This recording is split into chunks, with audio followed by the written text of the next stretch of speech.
Good evening. The US President Donald Trump has arrived in the UK. He says he's fine about any protests, saying Britons like him a lot. He'll travel to Scotland tomorrow for a private visit. Our reporter Rebecca Curran reports from Aberdeenshire, where friends of the President have already arrived with his son, Eric Trump. Fresh from a round of golf at the family's many-estate course, the President's son has high hopes for his father's UK visit. He seemed relaxed about protests planned up and down the country. Listen, there's always going to be protests, there's always going to be unhappy people, right? And there's also lots of happy people. You walk into this clubhouse and you see nothing but love and joy and people who love the family and love the President of the United States. And listen, you're always going to have people on the opposite side of that. And so I'm sure you'll get a little bit of that. Most of the time you guys overhype it by leaps and bounds. You say there's thousands and thousands of people when you have 4 people and a lot of press, but we'll see how it goes.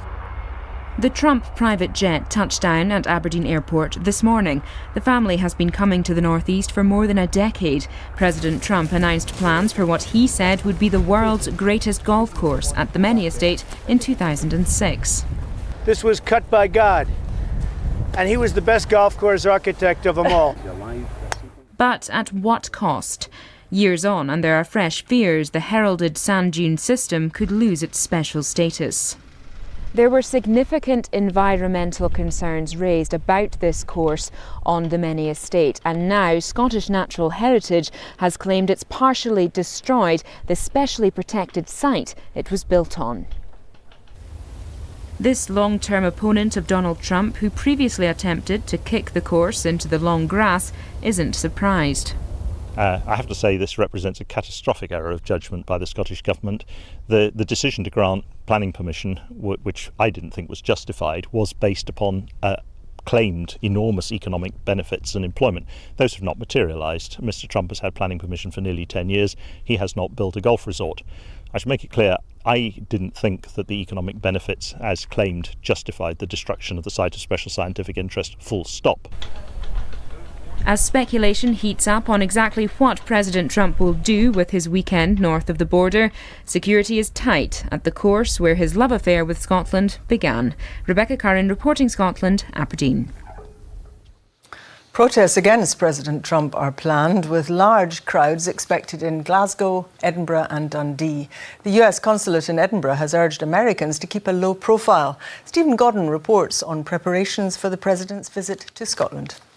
His inflatable likeness won't take to the skies around Turnberry, but as protesters were working out where in Scotland to fly their baby blimp, President Trump took time to consider the reception that awaits him. There might be protests, but I believe that the people in the UK, Scotland, Ireland, as you know, I have property in Ireland, I have property all over.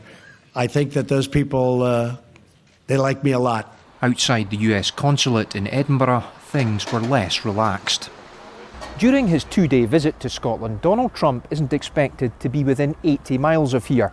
But on Saturday, thousands of people will march past the end of this road to protest against the US President. With similar events planned in Glasgow and in Dundee, the consulate are urging American citizens to, in their words, keep a low profile. The official advice posted on the consulate website also calls for Americans to exercise caution if unexpectedly in the vicinity of large gatherings that may become violent. I appreciate the fact that they issued the warning. I'm not sure I would follow it, or I would probably be nervous. I would be more cautious. So it's something that we are aware of. We talked about it as a family, we read about it, and to be quite honest, I'm glad we won't be here Saturday. I'm not afraid of anything. I'm fine with everything. But the Americans who are helping drive another summer surge in tourism needn't worry, according to the man in charge of policing. Absolutely not. I would expect American tourists and others to be able to go about their business safely across Scotland this weekend, whether it's Edinburgh or anywhere else. I absolutely expect the protest to be a peaceful one, to be a lawful one. Yes, to be noisy and to have their voices heard, of course, which is their legitimate right. The Edinburgh protest will be the largest in Scotland, with estimates of up to 10,000 people taking part. The organisers aren't taking the advice from the US consulate at face value. I think the US Embassy are just afraid of all the people that Americans are going to join these protests with us. You know, they don't want it actually on the news that so many thousands of people, Americans, don't support Trump. With Donald Trump now on UK soil, the consulate couldn't be reached for interview. But whether it's blimps or biscuits, there are those determined to express their feelings about the President's imminent arrival in Scotland. Stephen Godden reporting Scotland, Edinburgh. Our political correspondent David Porter joins us now from outside the American ambassador's residence where President Trump is staying during his visit to London. And Rebecca Curran is still at the Trump golf course in Aberdeenshire. First, David, if I can come to you first, he's barely got himself here and he's embroiled in a row over Brexit. Indeed, Donald Trump is not the type of politician who will resort to the time-honoured phrase of no comment on any type of issue. He has a view on most issues, and he gave that on Brexit today, wading into the difficult waters of that subject. When he was in Brussels talking to reporters, he gave the indication that he didn't think Brexit was perhaps going the way that people had anticipated, and he said that he thought that the UK government's latest plans may not necessarily have been the ones that people voted for. That will not have gone down well in Downing Street with Theresa May, and maybe they will discuss it in passing this evening when she holds a gala dinner for him at Blenheim Palace in Oxfordshire, the birthplace of one of his heroes, Winston Churchill.